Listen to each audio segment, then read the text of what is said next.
어머니, 저는 더 이상 아이를 낳을 수 없습니다. 1446년 3월 경복궁 수양대군의 저택, 52세의 한 여인이 마지막 숨을 거두고 있었습니다. 그녀는 평생 10명의 자녀를 낳았습니다. 왕비가 된 그날 친정아버지는 영모죄로 처형당했고 그녀 자신도 폐비 직전까지 갔습니다. 14살의 왕가로 시집와 52세의 생을 마감할 때까지 그녀의 몸은 단 한 번도 쉬지 못했습니다. 조선 최고의 성군 세종대왕의 아내 소원왕후 심씨, 과연 이 여인은 행복했을까요? 이 이야기가 궁금하시다면 영상 끝까지 봐주세요. 구독과 좋아요는 영상 제작에 큰 힘이 됩니다. 1446년 3월 24일 한양 수양대군의 사저. 봄 기운이 완연한 날이었지만 그 집안은 통곡으로 가득했습니다. 52세의 소원왕후 심씨가 숨을 거두고 있었습니다. 침상 곁에는 남편 세종이 무릎을 꿇고 앉아 있었습니다. 53세의 왕은 눈물로 범벅이 된 얼굴로 아내의 손을 꼭 쥐고 있었습니다. 중전. 세종의 목소리는 떨리고 있었습니다. 29년 전 그가 왕이 된 그날부터 지금까지 이 여인은 단 하루도 왕비의 자리를 비우지 않았습니다. 옆에는 세자 문종이 서 있었습니다. 32세의 세자는 이미 며칠째 식사를 거르고 어머니를 간호하고 있었습니다. 그의 팔뚝에는 화상 자국이 선명했습니다. 연비, 자신의 살을 태워 어머니의 쾌유를 빌었던 흔적이었습니다. 둘째 아들 수양대군도 눈물을 흘리며 어머니를 바라보고 있었습니다. 29세의 수양대군은 평소 강인한 모습으로 유명했지만 이날만큼은 어린 아이처럼 울고 있었습니다. 소원왕후는 천천히 눈을 떴습니다. 흐릿한 시선이 남편의 얼굴을 향했습니다. 마마. 그녀의 목소리는 가늘게 떨렸습니다. 제가 왕비로서의 책무를 다했습니까? 세종은 고개를 끄덕이며 울먹였습니다. 그러하오. 당신은 이 나라 최고의 왕비였소. 나의 가장 큰 버팀목이었소. 소원왕후의 입가에 희미한 미소가 번졌습니다. 그녀는 아들들을 차례로 바라봤습니다. 문종, 수양대군, 안평대군. 그녀가 목숨 걸고 낳았던 아들들이었습니다. 너희들은 형제끼리 우애 있게 지내거라. 서로 해치는 일이 절대 있어서는. 그녀의 말은 끝까지 이어지지 못했습니다. 방 밖에는 승려들이 줄지어 앉아 연부를 외우고 있었습니다. 세종이 긴급히 불러 모은 승려들이었습니다. 2주 전인 3월 10일 왕후가 병에 걸렸다는 소식을 들은 세종은 즉시 전국의 죄수들을 방면했습니다. 산천초목에 기도를 올리고 승려들에게 불사를 명했습니다. 왕후의 병에 감응하게 하라. 하지만 소원왕후의 병세는 날이 갈수록 악화되었습니다. 지난 2년간 그녀는 너무 많은 슬픔을 견뎌야 했습니다. 1444년 어머니 사만국 대부인 안씨가 세상을 떠났습니다. 그해 말 다섯째 아들 광평대군이 겨우 20세의 나이로 세상을 떠났습니다. 1445년 일곱째 아들 평원대군이 19세의 천연두로 사망했습니다. 1년도 안 되는 사이에 어머니와 두 아들을 잃은 충격, 그것이 소원왕후의 건강을 완전히 무너뜨렸습니다. 중전, 세종의 비명 같은 외침이 방 안을 울렸습니다. 소원왕후의 숨이 끊어진 것입니다. 1446년 3월 24일 조선 4대 왕 세종의 왕비 소원왕후 심씨는 52세를 일기로 생을 마감했습니다. 그녀가 왕비로 지낸 시간은 29년이었습니다. 그녀는 평생 10명의 자녀를 낳았습니다. 팔남 2녀. 조선 역사상 한 왕비가 낳은 적자로는 최다 기록이었습니다. 하지만 그 영광의 이면에는 한 여성의 처절한 희생이 숨어 있었습니다. 왕비 즉위식에도 임신 8개월이었고 친정 아버지가 처형당하던 날도 임신 중이었으며 한성대화제를 진압 지휘할 때도 만삭의 몸이었던 여인. 언제나 임신해 있었고 언제나 아이를 낳고 있었던 여인. 소원왕후는 과연 행복했을까요? 14살의 왕가로 시집온 소녀에게 과연 무슨 일이 있었던 걸까요? 32년 전으로 돌아가 보겠습니다. 1408년 조선 건국 16년째 되는 해였습니다. 한양 양주목 어느 저택에서 혼례가 열리고 있었습니다.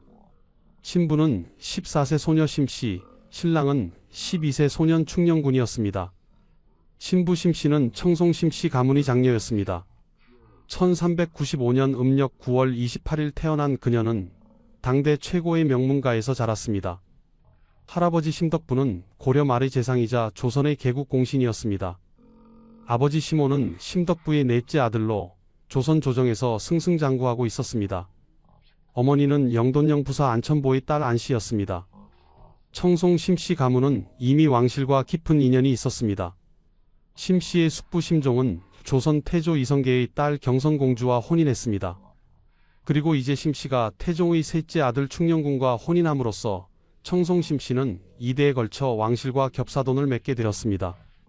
혼례식이 끝나고 신방에 들어간 어린 부부, 14살 소녀와 12살 소녀는 서로를 물끄러미 바라봤습니다.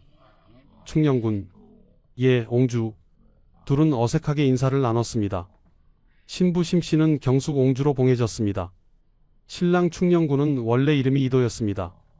태종의 셋째 아들이었던 그는 왕위와는 거리가 먼 인물이었습니다.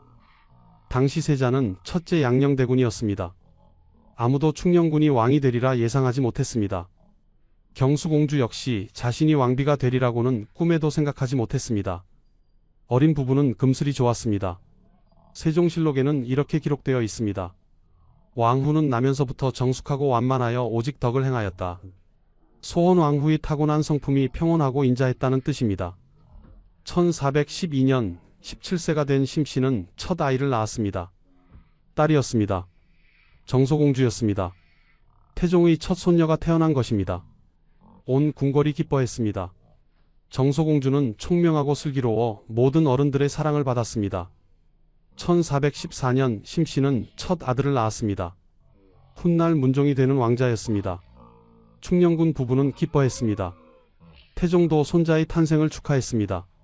1417년 심씨는 또 두 자녀를 낳았습니다. 둘째 아들과 둘째 딸이었습니다.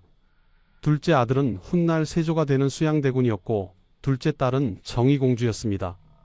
심씨는 출산을 거듭할수록 건강해 보였습니다. 아이를 잘 낳는다는 소문이 퍼졌습니다.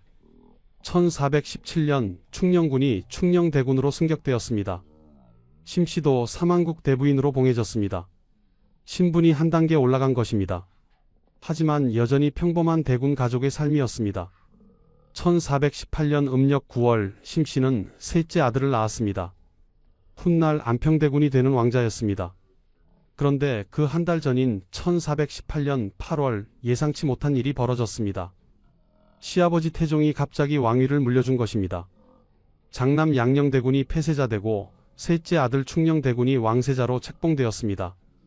그리고 불과 2달 만에 충녕대군이 왕위에 올랐습니다. 조선 4대 왕 세종의 탄생이었습니다. 그때 심씨의 나이 24세였습니다. 1418년 음력 6월 남편이 세자가 되면서 심씨는 왕세자빈이 되어 경빈으로 책봉되었습니다. 그리고 음력 8월 남편이 왕이 되면서 심씨는 왕비가 되어 공비로 책봉되었습니다.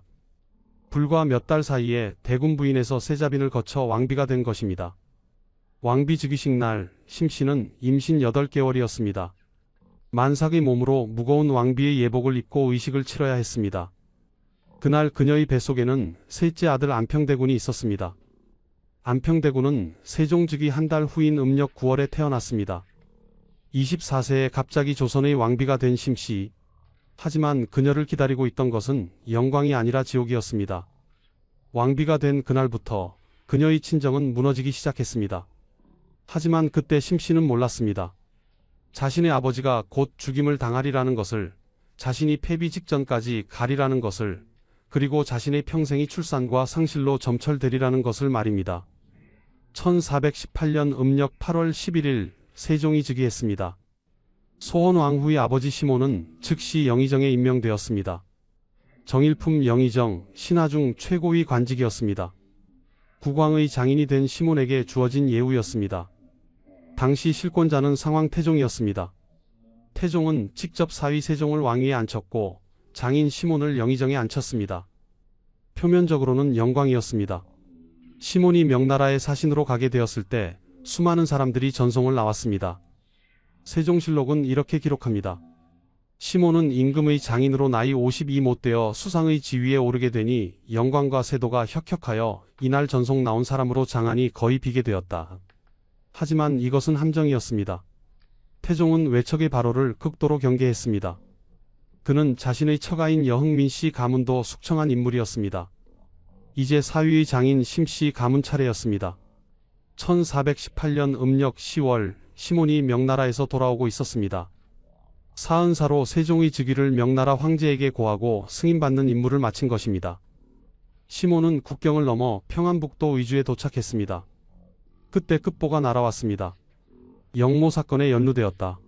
강상인의 옥사였습니다. 강상인은 군사 업무를 세종에게만 보고한 적이 있었습니다.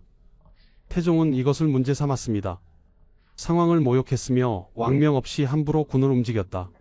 그리고 이 사건에 시몬을 연결시켰습니다. 시몬의 동생 심정이 병조판서 박습에게 불만을 토로했던 일이 빌미가 되었습니다. 군국의 대사를 상황이 처리하는 것이 옳지 않다. 박습이 이 말을 태종에게 고했습니다. 태종은 경노했습니다. 영모다. 시몬과 심정 형제는 즉시 역적으로 몰렸습니다. 의주에 도착한 시몬은 그 자리에서 체포되었습니다. 사약이 내려졌습니다. 명나라를 다녀온 국가의 사신이 국경을 넘자마자 역적이 되어 사약을 받은 것입니다.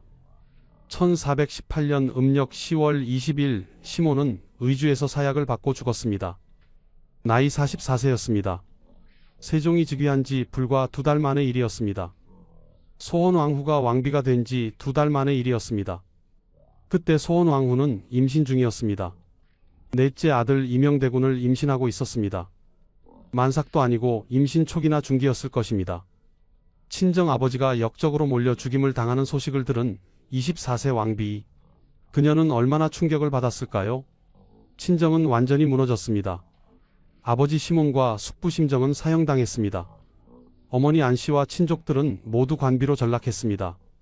천민이 된 것입니다. 소원왕후의 동생들, 시몬의 아들들도 모두 천민이 되었습니다. 친정 식구들이 하루아침에 노비가 되었습니다. 그리고 조정에서는 소원왕후에 대한 논의가 시작되었습니다. 죄인의 딸은 왕비가 될 수 없다. 폐비론이 일어난 것입니다. 소원왕후는 공포에 떨어야 했습니다. 남편은 즉위한 지 2달밖에 안 된 신임 왕이었습니다. 시아버지 태종이 실권자였습니다. 그 태종이 친정을 멸문시킨 것입니다. 소원왕후는 어떻게 해야 했을까요? 울어야 했을까요? 항의해야 했을까요? 아니면 침묵해야 했을까요?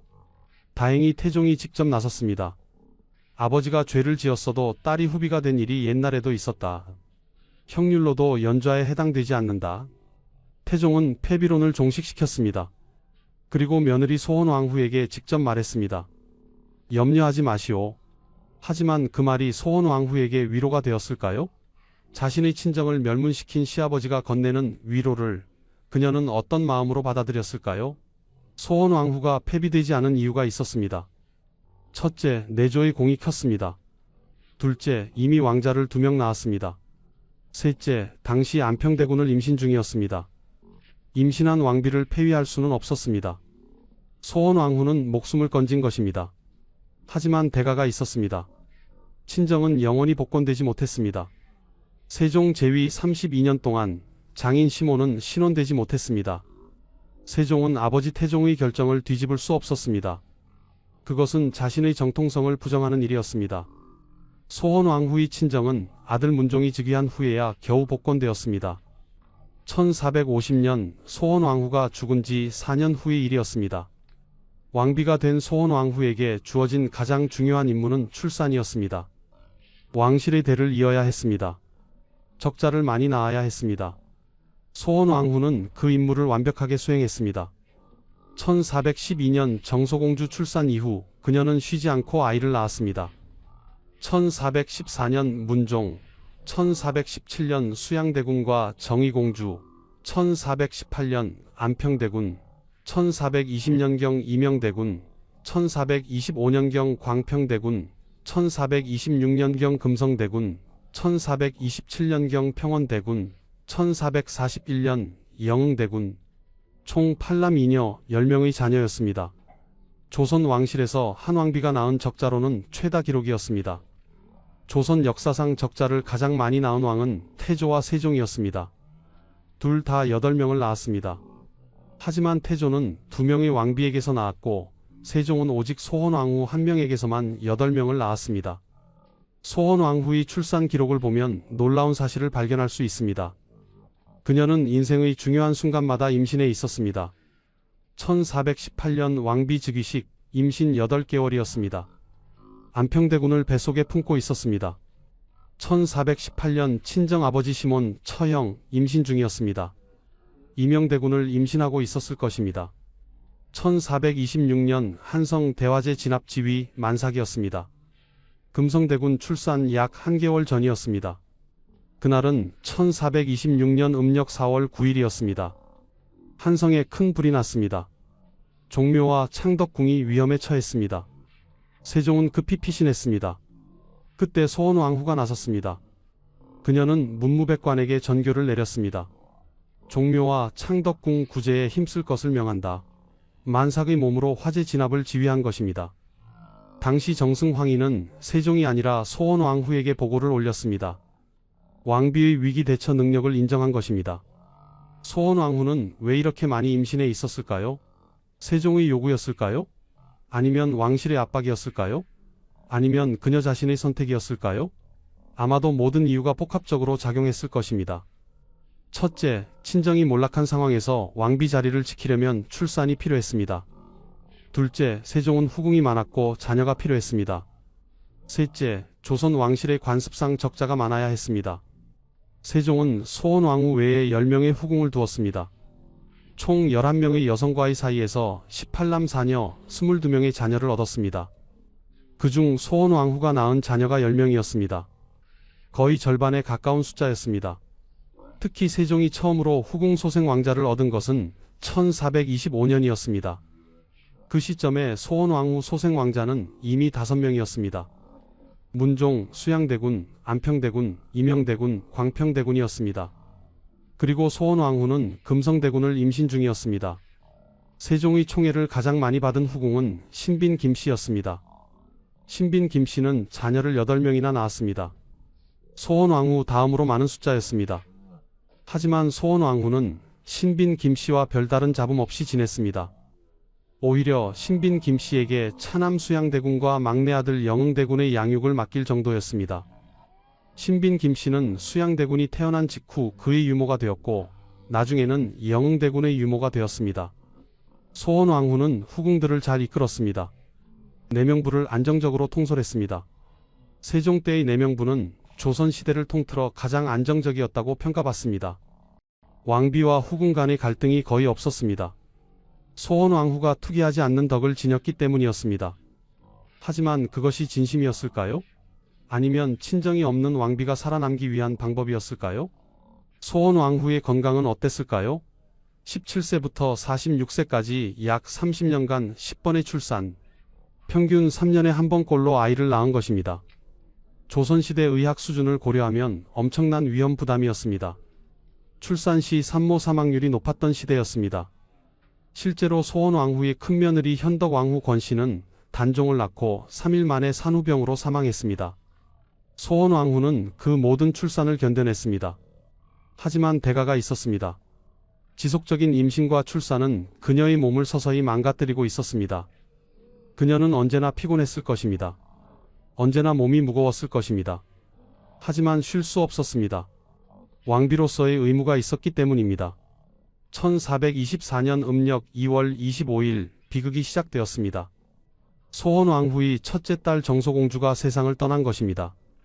나이 겨우 13세였습니다. 천연두에 걸려 사망했습니다. 정소공주는 태종의 첫 손녀였습니다. 할아버지 태종을 비롯하여 왕실의 모든 어른들에게 각별한 애정을 받으며 성장했습니다.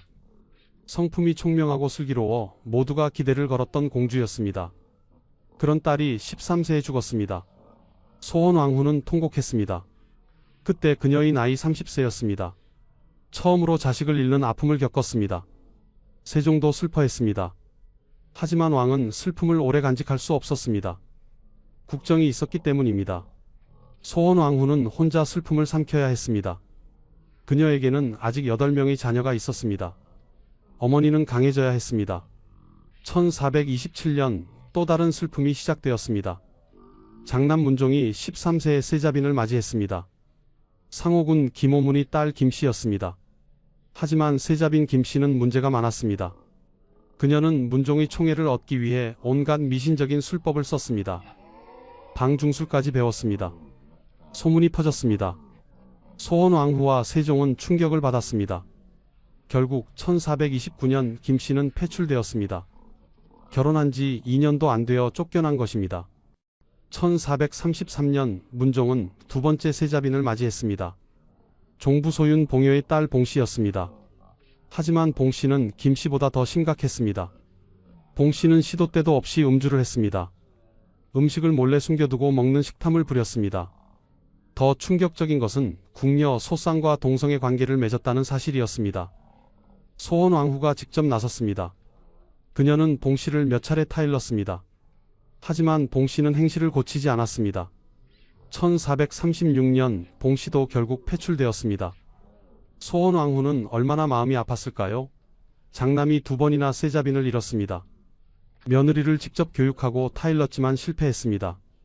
왕비로서, 시어머니로서 자괴감을 느꼈을 것입니다. 1436년 문종은 세 번째 세자빈을 맞이했습니다. 원래 후궁이었던 권씨였습니다. 권전의 딸로 1431년 동궁의 후궁으로 입궁했었습니다. 봉씨가 폐출된 후 세자빈으로 승격되었습니다. 훗날 현덕왕후가 되는 여인이었습니다. 권씨는 처음에는 괜찮아 보였습니다. 소원왕후도 안심했습니다. 1441년 권씨가 임신했습니다. 왕실은 기뻐했습니다. 마침내 원손이 태어날 것이었습니다. 음력 7월 23일 권씨가 아들을 낳았습니다. 훗날 단종이 되는 왕손이었습니다. 하지만 기쁨은 오래가지 않았습니다. 권씨는 출산 3일 후 산후병으로 사망했습니다. 소원왕후는 또다시 비탄에 빠졌습니다. 손자는 태어났지만 며느리는 죽었습니다. 1439년 또 다른 사건이 터졌습니다. 넷째 아들 이명대군이 문제를 일으켰습니다. 이명대군은 궁녀들과 사통했습니다. 소문이 퍼졌습니다. 세종은 관련자들을 처벌했습니다. 이명대군의 직첩까지 빼앗았습니다. 이 사건은 소원왕후가 직접 보고한 것이었습니다. 그녀는 이명대군의 유모를 통해 이 일을 전달받았고 세종에게 알렸습니다. 어머니로서 얼마나 고통스러웠을까요? 자식의 비행을 직접 남편에게 고해야 했던 심정을 어떻게 표현할 수 있을까요? 소원왕후는 후궁들의 동태도 자녀들의 행동도 항상 주시했습니다. 내명부를 관리하는 것이 왕비의 임무였습니다. 하지만 그 임무는 때로 너무 무거웠습니다. 며느리를 폐출시켜야 했고 아들의 비행을 고발해야 했고 또 다른 며느리의 죽음을 지켜봐야 했습니다. 소원왕후는 과연 누구에게 위로받을 수 있었을까요? 1444년 소원왕후는 50세가 되었습니다. 그 해는 그녀에게 지옥과 같은 해였습니다. 그해 어느 날 어머니 사만국 대부인 안씨가 세상을 떠났습니다. 소원왕후의 어머니 안씨는 1418년 남편 시몬이 처형당한 후 관비로 전락했습니다. 며느리인 왕비가 살아있는데도 천민 신분이 되었습니다. 1426년 세종이 어머니 안씨와 가족들을 천안에서 제명하고 직첩을 복원해 주었습니다. 하지만 남편 시몬은 끝내 신혼되지 못했습니다. 안씨는 그 한을 품고 살다가 1444년 세상을 떠났습니다. 소원왕후는 어머니의 임종을 지켰습니다. 어머니, 50세 왕비는 어린아이처럼 울었습니다. 친정이 멸문당한 후 어머니만이 유일한 친정 식구였습니다. 그 어머니마저 떠난 것입니다. 슬픔을 추스를 겨를도 없이 또 다른 비극이 찾아왔습니다. 1444년 말 다섯째 아들 광평대군이 병에 걸렸습니다. 광평대군은 1425년경 태어나 이때 약 20세였습니다. 젊고 건강해 보였던 아들이 갑자기 쓰러진 것입니다. 소원왕후는 아들의 병상을 지켰습니다. 어머니, 저는 괜찮습니다. 광평대군은 어머니를 안심시키려 했습니다. 하지만 병은 악화되었습니다. 1444년 말 광평대군은 20세의 나이로 세상을 떠났습니다. 소원왕후는 또다시 자식을 잃었습니다. 30대의 딸을 잃었고 이제 50대의 아들을 잃었습니다. 왜 제 자식이? 왜 저보다 먼저? 소원왕후의 통곡이 궁궐을 울렸습니다. 하지만 비극은 거기서 끝나지 않았습니다. 1445년 일곱째 아들 평원대군이 천연두에 걸렸습니다. 평원대군은 1427년경 태어나 이때 약 19세였습니다. 천연두는 당시 불치병이었습니다. 소원왕후는 기도했습니다. 부처님, 제발 제 아들을 살려주십시오. 하지만 기도는 소용없었습니다. 1445년 평원대군은 19세의 나이로 세상을 떠났습니다. 광평대군이 죽고 불과 몇 달 만의 일이었습니다. 1년도 안 되는 사이에 어머니와 두 아들을 잃은 소원왕후. 그녀는 완전히 무너졌습니다. 50세 여인의 몸과 마음은 이미 한계에 달해 있었습니다. 평생 10명의 자녀를 낳고 친정의 멸문을 겪고 며느리들의 파문을 겪고 이제 자식들의 죽음까지 연이어 겪었습니다. 저는 무엇을 위해 살아온 것입니까? 소원왕후는 울먹였습니다. 세종도 괴로워했습니다. 아내가 너무 많은 슬픔을 견디고 있었습니다. 세종은 불교에 더욱 의지하기 시작했습니다. 승려들을 불러 모아 기도를 올렸습니다. 죽은 자식들의 명복을 빌었습니다. 아내의 마음을 위로하려 했습니다. 소원왕후도 불교에 귀의했습니다. 법당을 방문하고 석탑을 조성했습니다. 승려들과 함께 불법을 행했습니다. 하지만 집현전 학자들이 반발했습니다. 조선은 유교 국가입니다. 왕실이 불교에 빠지는 것은 옳지 않습니다. 상소가 빗발쳤습니다. 세종은 신하들의 반대에도 불구하고 불사를 계속했습니다. 짐이 부처를 좋아한다. 세종은 공개적으로 말했습니다. 아내를 위해서라면 신하들의 반대쯤은 무시할 수 있었습니다. 소원왕후는 남편의 배려에 감사했습니다. 하지만 마음의 상처는 치유되지 않았습니다. 1445년 이후 소원왕후의 건강은 급격히 악화되었습니다. 연이은 슬픔이 그녀의 몸을 망가뜨렸습니다. 평생의 출산으로 약해진 몸, 거기에 정신적 충격까지 더해진 것입니다. 그녀는 자주 병에 걸렸습니다. 궁궐 밖으로 피접을 나가기도 했습니다. 세종은 걱정했습니다. 중전, 몸조리를 잘하시오. 하지만 소원왕후는 왕비의 임무를 계속 수행했습니다. 내명부를 관리하고 의식에 참여하고 왕실을 돌봤습니다. 쉴 수 없었습니다. 왕비는 쉬어서는 안 되었습니다. 그렇게 1445년이 지나고 1446년이 왔습니다. 소원왕후 생애의 마지막 해였습니다. 1446년 3월 10일 소원왕후가 병에 걸렸습니다. 처음에는 가벼운 증상이었습니다. 조금 쉬면 나을 것입니다. 소원왕후는 애써 웃었습니다. 하지만 병은 빠르게 악화되었습니다. 세종은 즉각 조치를 취했습니다. 전국의 죄수들을 방면했습니다. 산천초목에 기도를 올렸습니다. 승려들을 불러 불사를 명했습니다. 왕후의 병에 감응하게 하라. 궁궐 안팎이 술렁이었습니다. 왕후가 위중하다는 소문이 퍼졌습니다. 세자 문종은 침식을 잊었습니다. 밤낮으로 어머니의 병상을 지켰습니다. 다른 대군들도 궁궐로 달려왔습니다. 수양대군, 안평대군, 금성대군, 영흥대군, 소원왕후의 아들들이 모두 모였습니다. 3월 중순 병세가 더욱 악화되었습니다. 소원왕후는 거의 의식을 잃었습니다. 세종은 절망했습니다. 어떻게든 왕후를 살려야 한다. 아들들은 연비를 행했습니다. 자신의 팔뚝을 향불로 지졌습니다. 살이 타는 냄새가 났습니다. 고통을 참으며 어머니의 쾌유를 빌었습니다. 문종의 팔뚝에, 수양대군의 팔뚝에, 안평대군의 팔뚝에 화상 자국이 생겼습니다. 하지만 소원왕후의 병은 나아지지 않았습니다. 3월 20일 소원왕후는 간헐적으로 의식을 되찾았습니다. 그녀는 주변을 둘러봤습니다. 남편, 아들들, 며느리들이 모두 모여 있었습니다. 마마, 대군들. 그녀의 목소리는 가늘었습니다.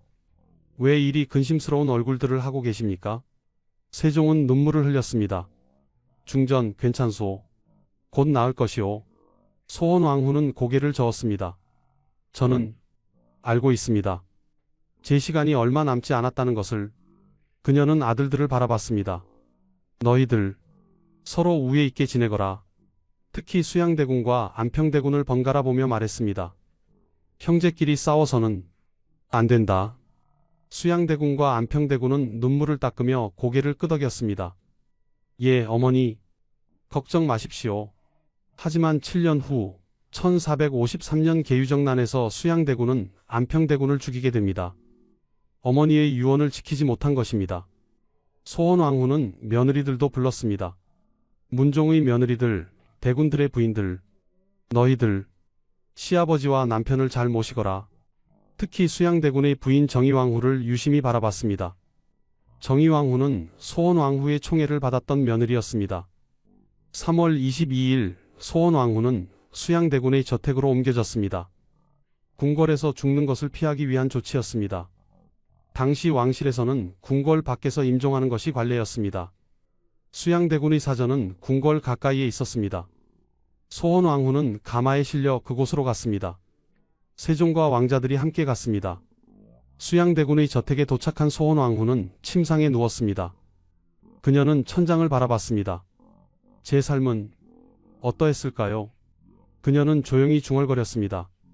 14살에 왕가로 시집왔습니다. 24살에 갑자기 왕비가 되었습니다. 친정은 멸문당했고 자신은 폐비 직전까지 갔습니다. 10명의 자녀를 낳았습니다. 하지만 그중 3명을 먼저 보냈습니다. 며느리들의 파문을 겪었고 아들의 비행을 고발해야 했습니다. 52년의 생애, 29년의 왕비 생활. 과연 행복했을까요?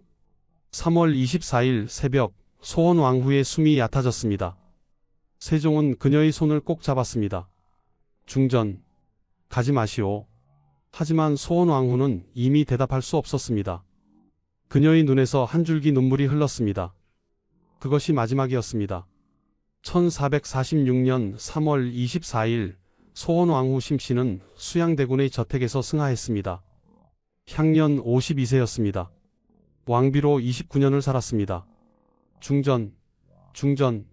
세종의 비명 같은 외침이 방 안을 가득 채웠습니다. 세자 문종은 바닥에 주저앉아 통곡했습니다. 대군들도 모두 울었습니다. 조선 4대 왕 세종의 왕비 소원왕후 심씨의 생애가 막을 내린 순간이었습니다. 소원왕후가 세상을 떠난 후 세종은 완전히 무너졌습니다. 그는 아내의 장례를 성대하게 치렀습니다. 소원왕후는 처음에 헌능에 안장되었습니다. 하지만 세종은 그것으로 만족하지 않았습니다. 그는 아들들을 불렀습니다. 어머니를 위해 불경을 만들어라. 수양대군이 주도하여 불경 편찬 작업을 시작했습니다. 신하들이 반대했습니다. 전하, 불교는 이단입니다. 왕실이 불경을 편찬하는 것은 옳지 않습니다. 하지만 세종은 단호했습니다. 아이들이 어머니를 위해 불경을 만들려 한다. 짐이 허락한다. 1447년 석보상절이 완성되었습니다. 석가모니의 일대기와 가족 이야기를 한글로 번역한 책이었습니다. 세종은 석보상절을 보고 감동받았습니다. 그는 직접 월인천강지곡을 지었습니다. 석가의 공덕을 찬송하는 노래였습니다. 소원왕후를 추모하는 세종의 마음이 담긴 작품이었습니다. 1450년 세종도 세상을 떠났습니다. 소원왕후가 죽은 지 4년 만이었습니다. 세종은 아내 없이 4년을 더 살았지만 그 시간은 고통스러웠습니다. 건강은 더욱 악화되었고 정신적으로도 힘들어했습니다. 세종은 유언을 남겼습니다. 짐을 왕후 곁에 묻어달라. 세종은 처음에 영릉에 안장되었습니다. 1469년 예종 때 영릉은 경기도 여주로 천장되었습니다. 소원왕후와 세종은 합장되었습니다. 영릉은 조선 최초의 합장릉이 되었습니다. 두 사람은 죽어서도 함께 하게 된 것입니다. 하지만 생전의 소원왕후는 과연 행복했을까요? 세종의 배려는 충분했을까요? 소원왕후의 친정복권은 문종대에 이루어졌습니다. 1450년 문종이 즉위하자 즉시 외조부 시몬의 직첩을 복원했습니다. 어머니가 죽은 지 4년, 외조부가 죽은 지 32년 만의 일이었습니다. 소원왕후는 역사에 어떻게 기록되었을까요? 조선시대 내내 최고의 왕비로 칭송받았습니다. 세종실록은 이렇게 평가합니다. 왕후는 나면서부터 정숙하고 완만하여 오직 덕을 행하였다. 투기하는 마음이 없었으므로 태종께서 매양나무가지가 늘어져 아래에까지 미치는 덕이 있다고 칭찬하셨다. 투기하지 않는 덕, 그것이 소원왕후의 최고 미덕으로 꼽혔습니다. 남편이 10명의 후궁을 두고 12명의 서자를 낳았는데도 불평하지 않았다는 것입니다. 하지만 그것이 진심이었을까요? 아니면 살아남기 위한 방법이었을까요? 소원왕후는 내명부를 안정적으로 관리했습니다. 왕비와 후궁 간에 큰 갈등이 없었습니다. 세종 때의 내명부는 조선 역사상 가장 평화로웠다고 평가받습니다. 소원왕후의 공이었습니다. 소원왕후는 8남 2녀를 낳았습니다. 그중 문종과 세조는 왕이 되었습니다. 안평대군은 예술가로 이름을 남겼습니다. 정의공주는 훈민정음 창제에 도움을 주었습니다. 소원왕후의 자녀들은 모두 뛰어났습니다. 교육을 잘 받았고 재능이 많았습니다. 어머니의 가르침이 컸을 것입니다. 하지만 그 자녀들 중 일부는 비극적 운명을 맞았습니다. 1453년 계유정난에서 수양대군이 안평대군을 죽였습니다. 형제가 서로 죽이고 죽는 비극이었습니다. 소원왕후가 그토록 우려했던 일이 일어난 것입니다. 만약 소원왕후가 살아 있었다면 막을 수 있었을까요? 아마도 그랬을 것입니다. 수양대군은 어머니에게 효자로 유명했습니다. 어머니가 살아 있었다면 감히 형제를 해치지 못했을 것입니다.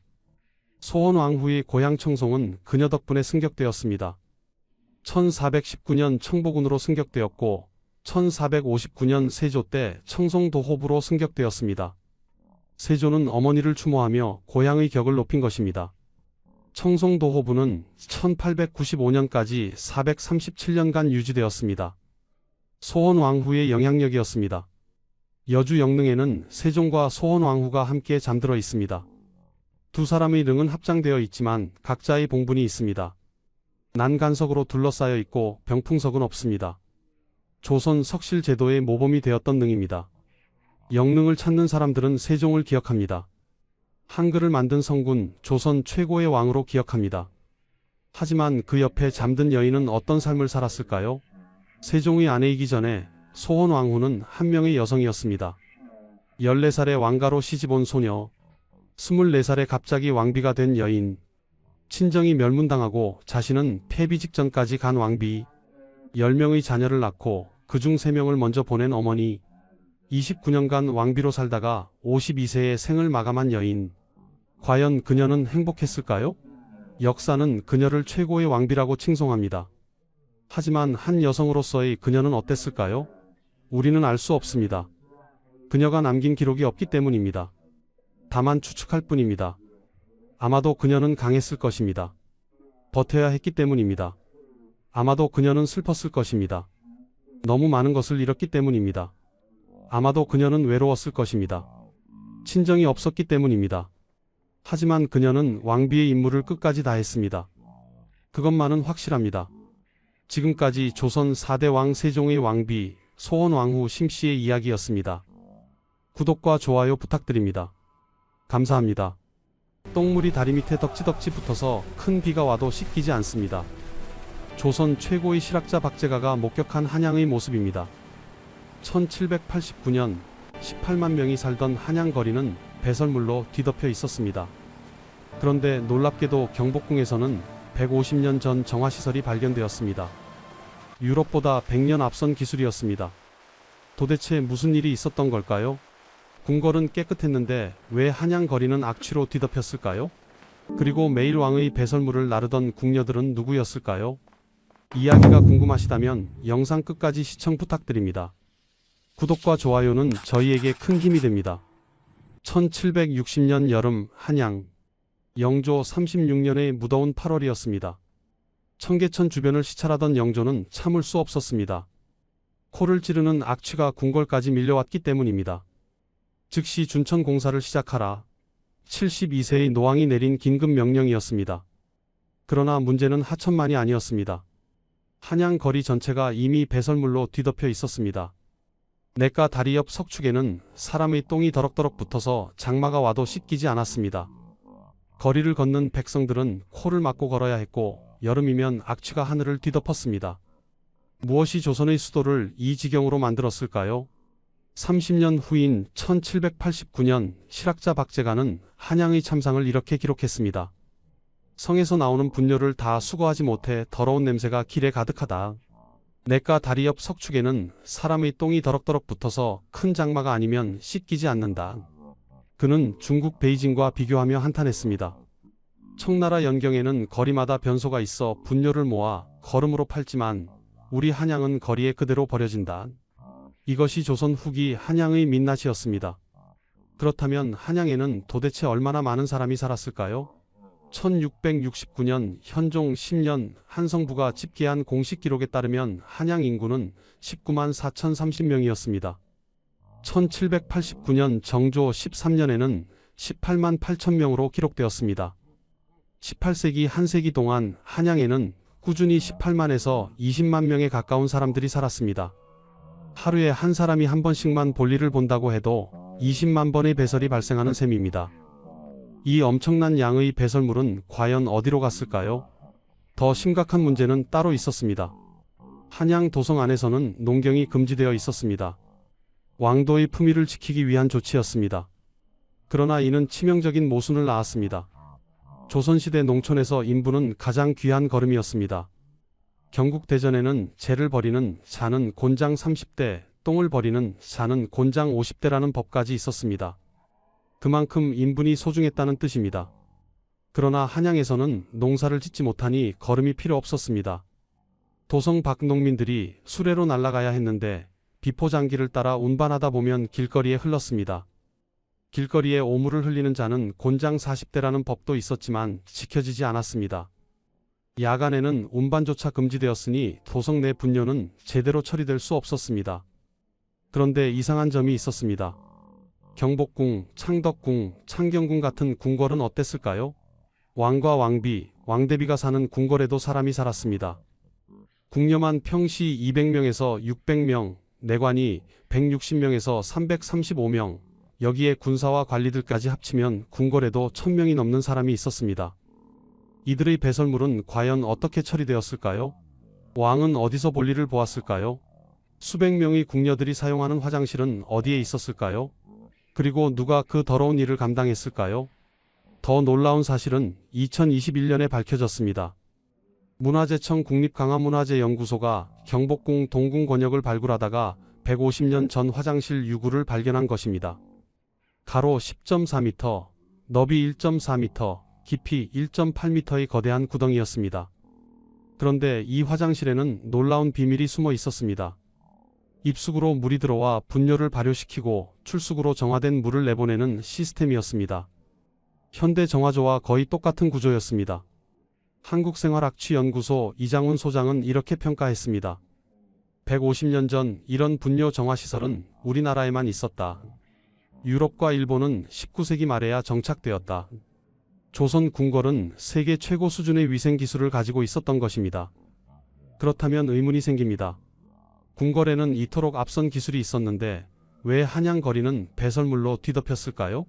왕족과 양반들은 깨끗한 환경에서 살았지만 백성들은 왜 악취 속에서 살아야 했을까요? 그리고 그 깨끗한 궁궐을 유지하기 위해 매일 보이지 않는 곳에서 일하던 사람들은 누구였을까요? 이제 시간을 거슬러 370년 전으로 돌아가 보겠습니다. 1395년 9월 조선 태조 4년입니다. 한양에 새로운 도성이 완성되었습니다. 설계자는 조선 건국의 1등 공신정도전이었습니다. 그는 유교 이념에 따라 한양 도성을 설계했습니다. 북쪽으로 북악산을 등지고 남쪽으로 남산을 바라보며 동쪽에 청계천이 흐르는 명당이었습니다. 사대문을 세우고 궁궐을 지었습니다. 경복궁이라는 이름은 시경의 구절에서 따왔습니다. 이미 술에 취하고 이미 덕에 배부르니 군자만년 그대의 큰 복을 도우리라. 큰 복을 빈다는 뜻이었습니다. 정도전은 한양 도성을 인구 10만 명 규모로 계획했습니다. 도성의 면적은 500결로 당시로서는 거대한 규모였습니다. 그러나 문제가 있었습니다. 사람들이 한양에 오려고 하지 않았습니다. 500년 동안 수도였던 개경을 떠나 낯선 한양으로 이주하는 것을 꺼렸습니다. 태조 이성계는 당근책을 썼습니다. 무료로 토지를 나눠준 것입니다. 정일품 관료에게는 35부, 즉 약 1493평을 주었습니다. 정의품은 30부, 종이품은 25부를 받았습니다.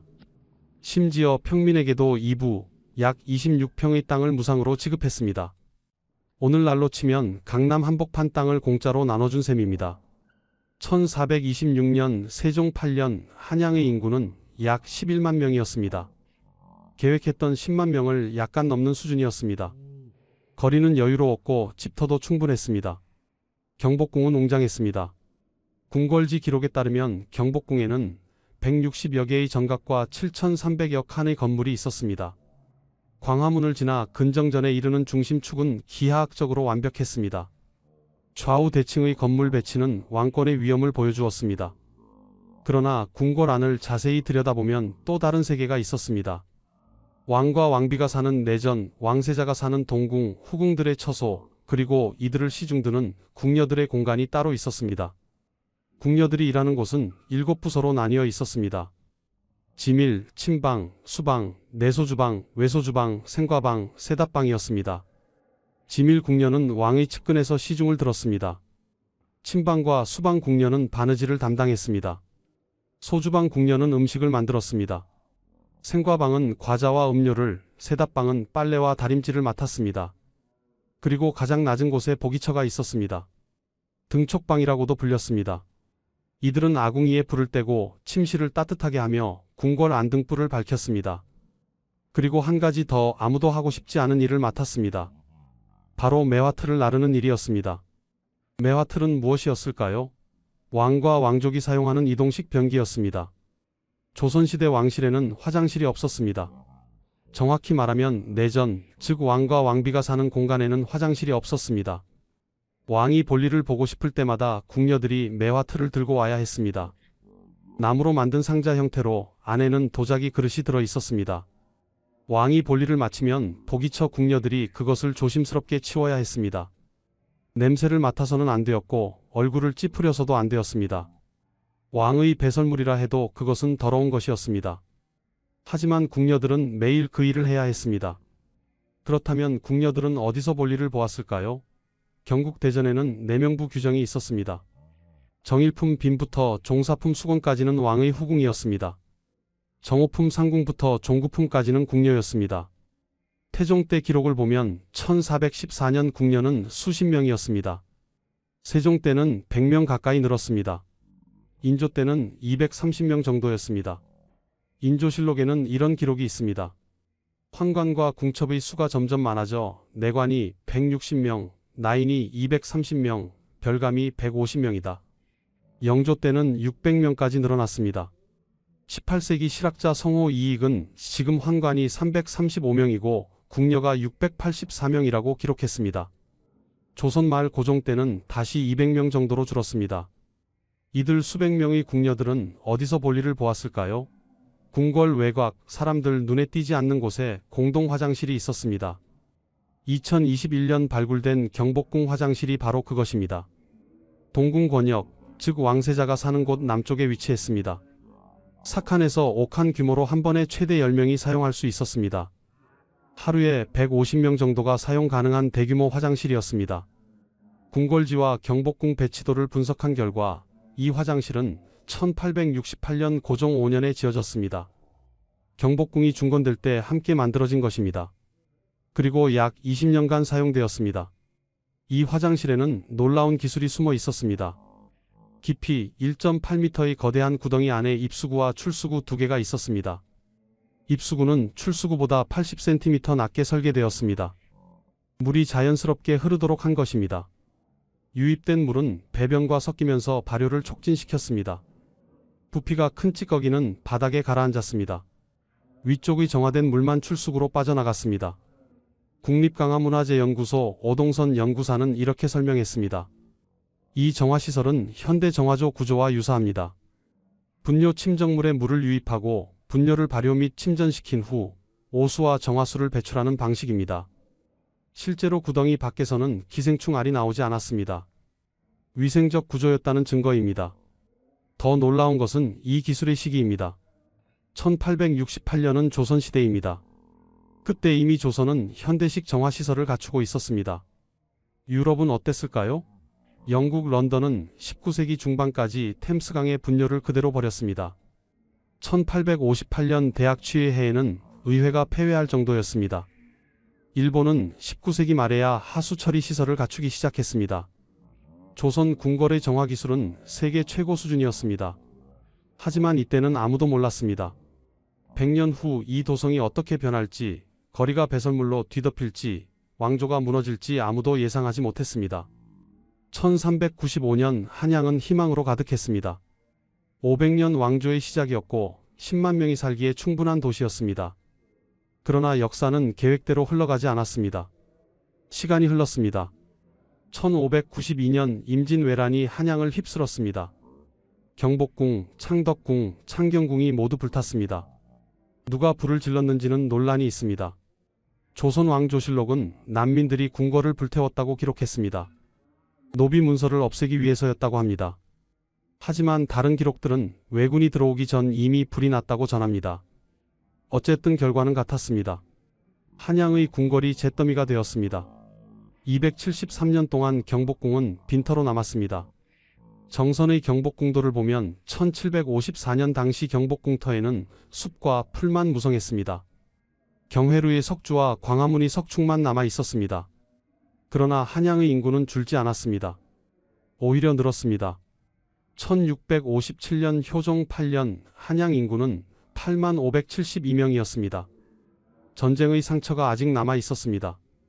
그런데 12년 후인 1669년 현종 10년 인구는 갑자기 19만 4030명으로 급증했습니다. 무려 2.4배가 늘어난 것입니다. 무슨 일이 있었을까요? 전쟁이 끝나고 백성들이 다시 한양으로 모여들었습니다. 17세기 후반은 조선 후기 상업이 발달하던 시기였습니다. 대동법이 전국적으로 시행되면서 쌀 대신 돈으로 세금을 내게 되었습니다. 상품 경제가 활성화되었습니다. 한양은 상업의 중심지가 되었습니다. 18세기 영조와 정조 시대, 한양은 완전히 다른 도시로 변모했습니다. 1789년 정조 13년 호구조사에서는 한양 인구가 18만 8천 명으로 집계되었습니다. 하지만 실제 인구는 훨씬 많았을 것입니다. 호구조사는 세금을 매기기 위한 것이었으므로 백성들은 인구를 축소 신고했습니다. 학자들은 실제 인구가 공식 기록의 2배 정도였을 것으로 추정합니다. 성호 이익도 한양의 한잡지류가 수십만 명에 달한다고 기록했습니다. 한잡지류란 농사도 짓지 않고 배틀에 앉지도 않지만 먹고 사는 사람들, 즉 상업에 종사하는 사람들이었습니다. 시전 상인, 행상, 보부상, 수공업자, 객주, 여각업자 등이 한양에 몰려들었습니다. 숙종 후반부터 영조, 정조대에 이르기까지 한양은 팽창했습니다. 사대문 안만으로는 부족했습니다. 성저심리, 즉 성곽 밖 심리 지역까지 사람들이 살기 시작했습니다. 마포, 서강, 용산, 두모포 등 한강변 포구 마을이 번성했습니다. 이곳에는 전국에서 올라온 세곡과 상품이 모였습니다. 그것을 운반하는 노동자들이 모여 살았습니다.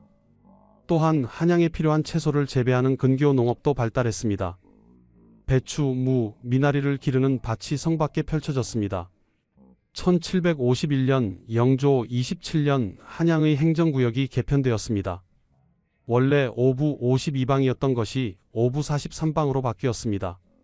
사대문 안에서는 10여 개 방이 폐지되거나 합병되었습니다. 반면 성 밖에는 두모방, 한강방, 둔지방, 용산방, 서강방, 상평방, 연희방, 연은방이 새로 생겼습니다. 한양이 성곽을 넘어 확장되고 있었던 것입니다. 영조는 이 상황을 걱정했습니다. 승정원 일기를 보면 영조는 도성 안에 인민이 너무 많다고 한탄했습니다.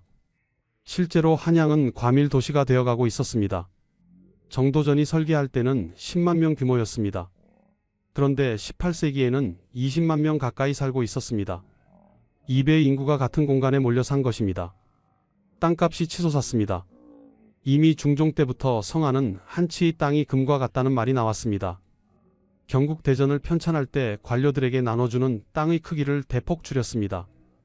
태조 때는 정일품이 1493평을 받았지만 중종 때는 절반으로 줄었습니다.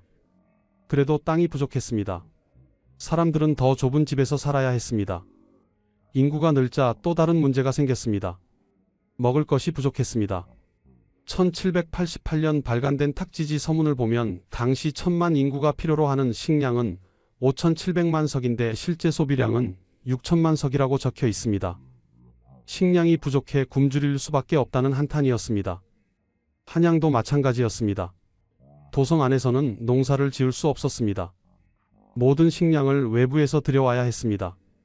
전국에서 세금으로 거둬들인 쌀이 한강을 통해 한양으로 올라왔습니다. 마포, 서강의 포구에 쌀배가 도착하면 짐꾼들이 그것을 지고 성 안으로 날랐습니다. 거대한 물류 시스템이 작동했지만 항상 부족했습니다. 그런데 더 심각한 문제는 따로 있었습니다. 20만 명이 먹으면 20만 명이 싸야 했습니다. 하루에 한 번씩만 대변을 본다고 해도 20만 번의 배설이 발생했습니다. 이 어마어마한 양의 배설물은 어디로 가야 했을까요? 조선시대 농촌에서는 인분이 가장 귀한 거름이었습니다. 조선 왕조는 그것을 너무나 소중히 여겨서 법으로 보호했습니다. 재를 버리는 자는 곤장 30대에 처하고 똥을 버리는 자는 곤장 50대에 처한다. 경국대전에 명시된 법이었습니다. 인분을 버리는 것은 중죄였습니다. 그러나 이 법은 농촌 이야기였습니다. 한양은 달랐습니다. 한양 도성 안에서는 공식적으로 농경이 금지되어 있었습니다. 왕도의 품위를 지키기 위해서였습니다. 농사를 짓지 않으니 거름이 필요 없었습니다. 그렇다면 한양의 분뇨는 어떻게 처리되었을까요? 도성 밖 농민들이 날아가야 했습니다. 수레에 싣고 사대문을 나가 멀리 밖까지 운반해야 했습니다. 그런데 문제가 많았습니다. 첫째, 비포장 도로를 따라 수레를 끌다 보면 길거리에 흘렀습니다. 길거리에 오물을 흘리는 자는 곤장 40대에 처한다는 법이 있었지만 지켜지지 않았습니다. 둘째, 한강을 건너야 했는데 나룻배로 분뇨를 실어 나르는 것은 여간 어려운 일이 아니었습니다. 셋째, 야간 통행이 금지되어 있어서 밤에는 운반할 수 없었습니다. 결국 도성 내 분뇨는 제대로 처리되지 못했습니다. 분뇨를 전문적으로 수거해 생계를 유지하는 업자들이 있었습니다. 그러나 이들도 한계가 있었습니다. 인구가 10만 명일 때 만들어진 시스템이 20만 명을 감당할 수 없었습니다. 게다가 일부 분뇨업자들은 돈을 아끼기 위해 도로와 하천에 분뇨를 몰래 버렸습니다. 장마철이 되면 더 심각했습니다. 청계천이 범람하면서 분뇨가 섞인 오수가 거리로 번졌습니다. 한양은 악취와 벌레 그리고 수인성 전염병으로 심각한 환경 문제를 겪었습니다. 팍제가의 북학의 기록이 과장이 아니었습니다. 한양 곳곳이 인분으로 뒤덮여 지저분했던 것이 사실이었습니다. 더 아이러니한 것은 이것이었습니다. 경복궁 담장 안쪽에서 나온 조선시대 지층을 분석한 결과 회충과 편충 등 기생충 알이 대량으로 발견되었습니다. 광화문 광장 세종대왕 동상 아래, 시청사 부근, 종묘 광장 등 서울 주요 지점에서도 마찬가지였습니다. 감염 비율이 매우 높았습니다. 학자들은 이것이 한양의 인분이 널려 있었을 가능성을 보여주는 증거라고 결론 내렸습니다. 한양은 영광의 도시였지만 동시에 악취의 도시였습니다. 그러나 그때는 아무도 몰랐습니다. 이 문제가 300년 동안 해결되지 못할 것이라는 사실을 말입니다. 18세기 중반 한양의 위기는 심화되었습니다. 1760년 영조 36년 여름 왕은 더 이상 참을 수 없었습니다. 궁궐까지 악취가 밀려왔기 때문입니다. 청계천 주변이 특히 심각했습니다. 이 하천은 원래 한양의 생명줄이었습니다. 백악산과 인왕산에서 흘러내린 물이 모여 동쪽으로 흐르다가 중랑천과 합류해 한강으로 들어갔습니다. 조선 초기 태종은 청계천을 정비했습니다. 세종 때도 여러 차례 준천 공사를 했습니다. 준천이란 하천 바닥을 깊게 파내는 작업입니다. 물이 잘 흐르도록 하기 위해서였습니다. 그러나 시간이 지나면서 하천은 다시 얕아졌습니다. 쓰레기와 흙이 쌓였고 물이 고였습니다. 그리고 가장 큰 문제, 분뇨가 그곳으로 흘러들었습니다. 영조는 대규모 준천 공사를 명령했습니다. 전국에서 인부를 동원했습니다. 경기 좌도와 충청도 군사 수천 명이 투입되었습니다. 그들은 청계천 바닥을 깊이 팠습니다. 쌓인 오물과 흙을 파내고 물길을 넓혔습니다. 석축을 쌓아 하천이 범람하지 않도록 했습니다. 공사는 몇 달간 계속되었습니다. 백성들은 환호했습니다. 성군이시다. 이제 맑은 물이 흐르는구나. 실제로 공사 직후에는 효과가 있었습니다. 악취가 줄었고 물이 잘 흘렀습니다. 영조는 만족했습니다. 그러나 근본 원인은 해결되지 않았습니다. 한양의 인구는 여전히 18만 명이 넘었습니다. 매일 수만 명의 배설물이 발생했습니다. 그것을 처리할 시스템은 여전히 부족했습니다. 5년, 10년이 지나자 청계천은 다시 오염되었습니다. 분뇨가 다시 쌓였고 악취가 돌아왔습니다. 준천 공사는 임시 방편에 불과했습니다. 정조 때도 한 번 더 준천 공사를 했지만 결과는 같았습니다. 조선 왕조는 근본적인 해결책을 찾지 못했습니다. 왜 이런 일이 벌어졌을까요? 시스템의 구조적 모순 때문이었습니다. 첫째, 도성 내 농경 금지 정책이었습니다. 6.25 국가에서 수도는 왕의 위엄을 보여주는 공간이어야 했습니다. 농사를 짓는 것은 품위에 맞지 않는다고 여겼습니다. 그래서 한양 안에서 농경을 금지했습니다. 하지만 이것은 분뇨 처리 시스템을 무너뜨렸습니다. 농사를 짓지 않으니 거름이 필요 없었습니다. 인분을 가져갈 사람이 없었습니다. 둘째, 인구 계획의 실패였습니다. 정도전은 10만 명을 기준으로 한양을 설계했습니다. 그러나 실제로는 2배가 살았습니다. 화장실, 하수도, 분뇨 처리 시스템 모두 10만 명 기준이었습니다. 20만 명을 감당할 수 없었습니다. 셋째, 법 집행의 실패였습니다. 법으로는 길거리에 오물 흘리면 곤장 40대라고 되어 있었습니다. 그러나 실제로 처벌받는 사람은 거의 없었습니다. 관리들도 어쩔 수 없다는 것을 알았습니다. 분뇨를 어디에 버리라는 말인가? 처리할 곳이 없는데 법만 엄격하면 무슨 소용인가? 결국 법은 유명무실해졌습니다. 넷째, 계급 구조의 문제였습니다. 양반과 관료들은 깨끗한 저택에 살았습니다. 하인들이 분뇨를 처리해 주었습니다. 그들은 거리의 악취를 심각하게 여기지 않았습니다. 가마를 타고 이동했기 때문에 거리를 직접 걸을 일도 없었습니다.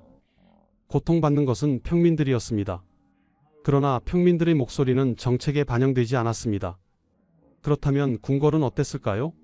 경복궁, 창덕궁, 창경궁 안은 한양 거리와 완전히 달랐습니다. 궁궐 안은 깨끗했습니다. 악취가 없었습니다. 왕이 거니는 길에 오물이 있어서는 안 되었습니다. 궁녀들이 매일 청소했습니다. 왕과 왕족의 배설물은 매화틀로 처리되었습니다. 보기처 궁녀들이 조심스럽게 치웠습니다. 궁녀와 내관들이 사용하는 화장실은 궁궐 외곽에 있었습니다.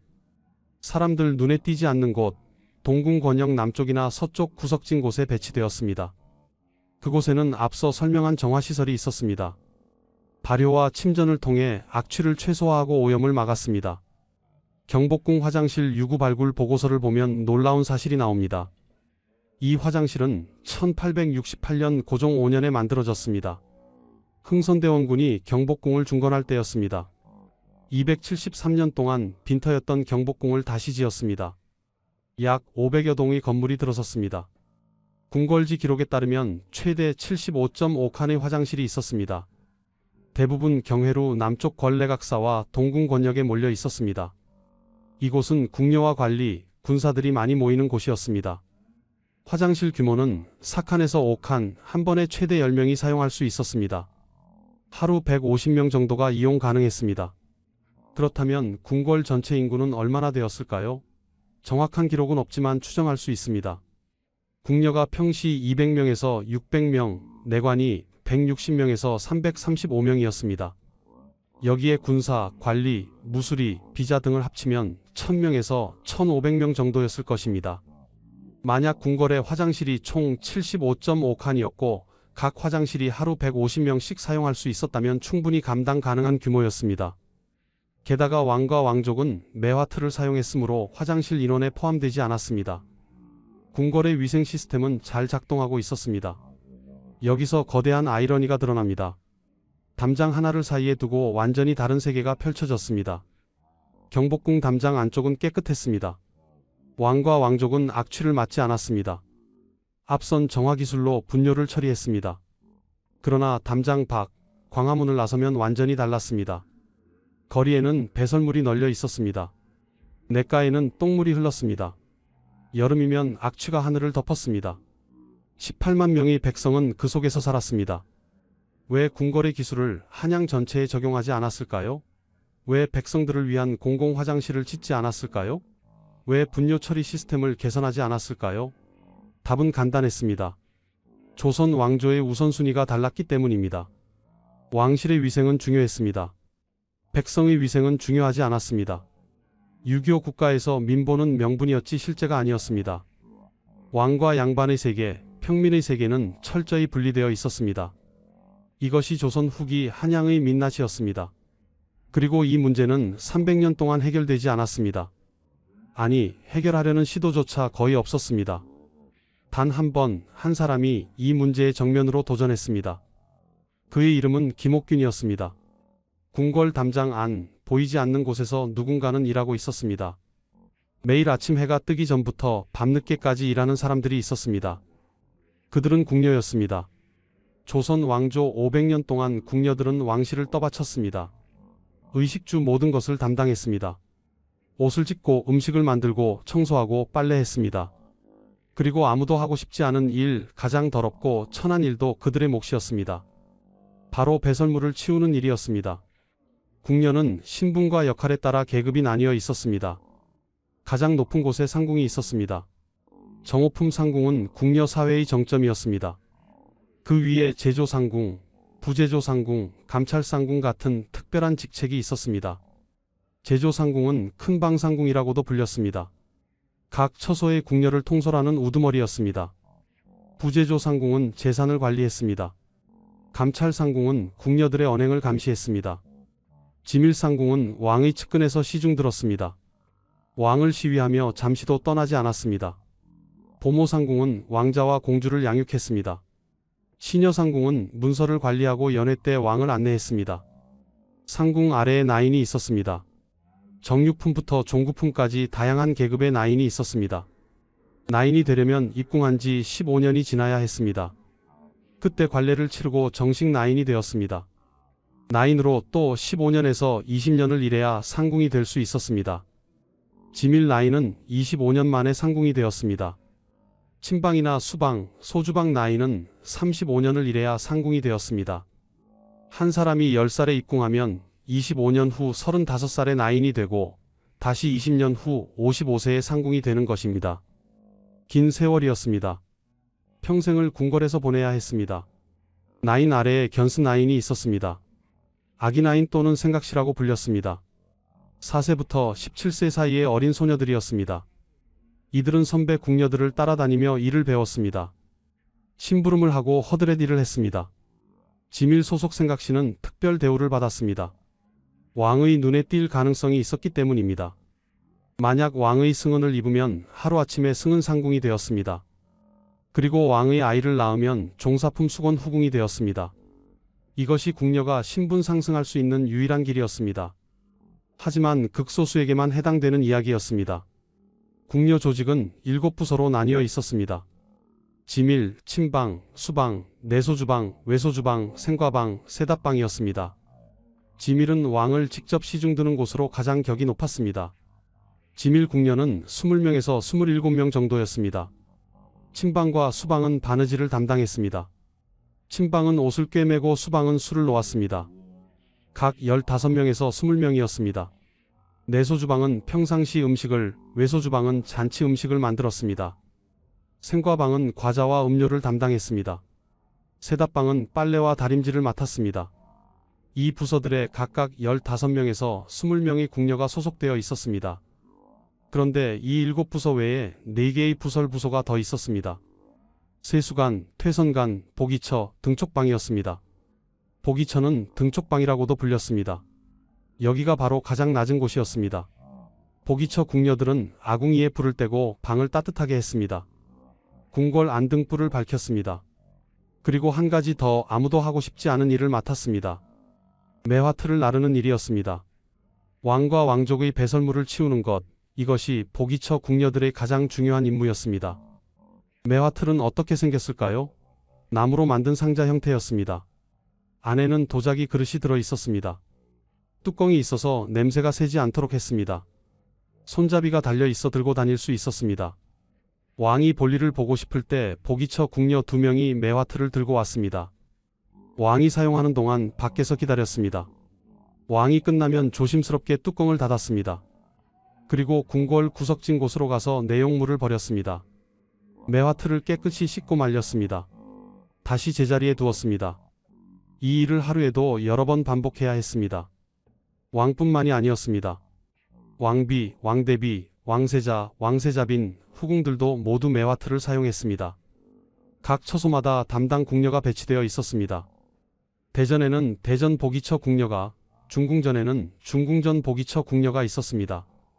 그들은 오직 그 일만 했습니다. 평생을 말입니다. 상상해 보십시오.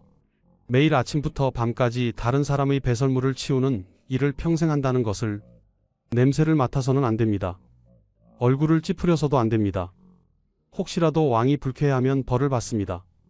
조용히 신속하게 아무 일 없었던 것처럼 처리해야 합니다. 보기처 궁녀들은 가장 낮은 대우를 받았습니다. 다른 궁녀들도 그들을 무시했습니다. 보기처 것들이라고 부르며 멸시했습니다. 그러나 누군가는 해야 하는 일이었습니다. 왕실이 유지되려면 반드시 필요한 일이었습니다. 그들이 없으면 궁궐은 악취로 가득 찼을 것입니다. 왕은 편안하게 살 수 없었을 것입니다. 보기처 궁녀들은 보이지 않는 곳에서 왕실의 위엄을 지켰습니다. 그렇다면 궁녀들 자신은 어디서 볼일을 보았을까요? 앞서 설명한 대로 궁궐 외곽에 공동 화장실이 있었습니다. 2021년 발굴된 경복궁 화장실 유구가 바로 그것입니다. 동궁 권역 남쪽에 위치했습니다. 4칸에서 5칸 규모로 한 번에 최대 10명이 사용할 수 있었습니다. 궁녀들은 정해진 시간에 교대로 화장실을 이용했습니다. 지미를 제외한 대부분 궁녀는 격일제로 근무했습니다. 비번 날에는 자유시간이 있었습니다. 지밀 소속 궁녀는 하루를 상번과 하번으로 나누어 아침 8시와 오후 3시에 교대했습니다. 가장 고된 근무였습니다. 경복궁 화장실 발굴 보고서를 자세히 보면 흥미로운 사실이 나옵니다. 화장실 구덩이 안에서 기생충 알뿐만 아니라 오이, 가지, 들깨, 씨앗이 발견되었습니다. 이것은 무엇을 의미할까요? 궁녀들이 먹었던 음식을 알 수 있다는 것입니다. 조선시대 궁녀들은 채소를 많이 먹었습니다. 오이, 가지 같은 여름 채소와 들깨 등을 반찬으로 먹었습니다. 이것이 소화되어 배설물에 씨앗이 섞여 나왔고 세월이 흘러 화석처럼 남았습니다. 150년 후 우리가 그것을 발견한 것입니다. 토양을 분석한 결과 화장실 구덩이 안에는 기생충 알이 많았지만 구덩이 밖에는 거의 없었습니다. 이것이 의미하는 바는 명확합니다. 정화시설이 제대로 작동했다는 것입니다. 분뇨가 발효되면서 오염물질이 가라앉았고 위쪽의 정화된 물만 밖으로 나갔습니다. 악취도 최소화되었습니다. 궁녀들이 사용하는 화장실조차 이렇게 과학적으로 설계되어 있었습니다. 조선 궁궐의 위생기술은 정말로 세계 최고 수준이었습니다. 그러나 이 모든 것은 궁궐 안 이야기입니다. 담장 밖 한양 거리는 완전히 달랐습니다. 18만 명의 백성은 그런 정화시설을 꿈도 꾸지 못했습니다. 공공 화장실도 없었습니다. 각자 집에서 해결하거나 뒷골목에서 볼일을 봐야 했습니다. 분뇨는 거리로 흘렀고 하천을 오염시켰습니다. 여름이면 악취가 하늘을 뒤덮었습니다. 왕과 양반은 담장 안에서 깨끗하게 살았지만 백성은 담장 밖에서 악취 속에 살았습니다. 이것이 조선 후기의 현실이었습니다. 1926년 고종 순종을 모셨던 상궁들의 증언 기록이 남아 있습니다. 병인 맹춘 큰전 분뇨도라는 문서입니다. 여기에는 대전에서 일하는 나인들에게 지급한 급료 내역이 적혀 있습니다. 분뇨도라는 제목이 흥미롭습니다. 분뇨, 즉 급료를 나눠주는 명단이라는 뜻입니다. 이 문서를 보면 대전, 경성궁, 서상궁, 내소주방, 외소주방, 영친왕궁 등 여러 처소의 나인들이 급료를 받았습니다. 온공상, 반공상, 반방공상, 온방자, 반방자로 구분되어 차등 지급되었습니다. 궁녀들도 노동의 대가로 월급을 받았던 것입니다.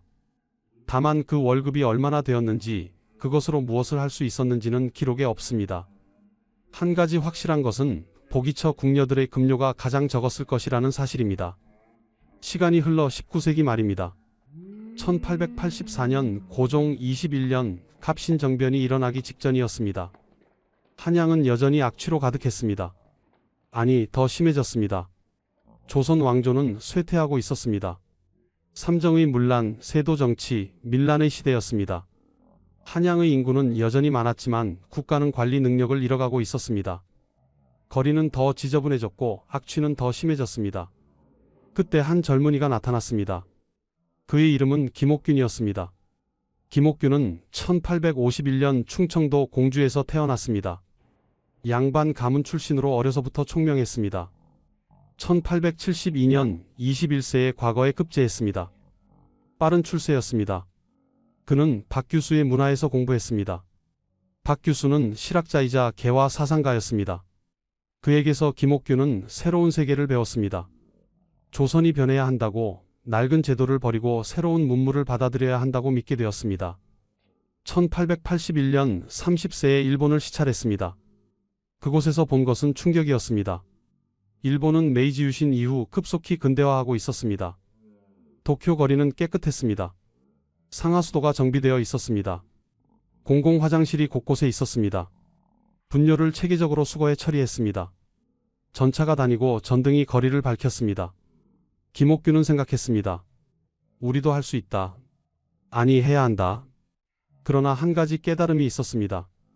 큰 개혁을 하기 전에 기본부터 해결해야 한다는 것이었습니다. 정치 개혁, 경제 개혁을 외치기 전에 백성들이 살만한 환경을 만들어야 한다는 것이었습니다. 그 첫 번째가 바로 위생 문제였습니다. 1884년 초 김옥균은 고종에게 상소를 올렸습니다. 전하, 한양의 위생 상태가 심각합니다. 거리에 분뇨가 넘쳐나고 악취가 진동합니다. 이대로는 전염병이 창궐할 것입니다.